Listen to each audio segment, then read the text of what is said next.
మనకి రీసెంట్గా Donald Trump ఏం చెప్పాడు, ఎవరైతే రష్యా దగ్గర నుంచి ఆయిల్ ఇంకా కొనుగోలు చేస్తారో వాళ్ళ మీద 100% టారిఫ్ యూజ్ చేస్తా అన్నాడు కదా.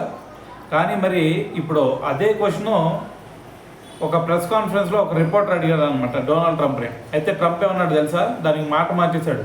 నేను ఎప్పుడు కూడా 100%, 90%, 80% అని చెప్పి నేను ఎప్పుడు చెప్పలేదు, ఇంక్రీజ్ చేస్తా అని చెప్పాను. కానీ మరి 100% అని అయితే నేను ఎప్పుడు చెప్పలేదు అని చెప్పేసి మాట మార్చాడు అనమాట. సో ఇది బాగానే ఉంది. సో దాని తర్వాత ఇంకోటి ఏంది, మనల్ని రష్యా దగ్గర నుంచి ఆయిల్ కొనుగోలు చేద్దామన్నాడు కదా. ఎందుకు?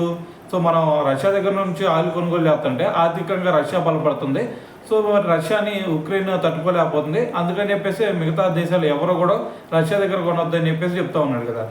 అయితే ఇప్పుడు మరి మన ఇండియా కూడా క్వశ్చన్ అడుగుతుంది, అదేంది మమ్మల్ని అయితే కొనొద్దు అంటున్నావు, రష్యా బలపడుతుంది అంటున్నావు, మరి మీరు కూడా ఎరువులు రసాయనాలు ఇంపోర్ట్ చేసుకుంటున్నారు కదా రష్యా దగ్గర నుంచి, మరి దానికి సమాధానం ఏందని చెప్పేసి మన వాళ్ళు కూడా అడుగుతున్నారు.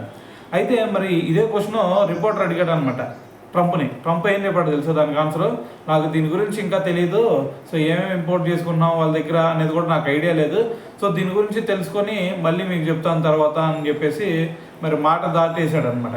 సో దీన్ని బట్టి అర్థం చేసుకోండి మరి అమెరికాకి ఎటువంటి అధ్యక్షుడు దొరికాడు అనేది.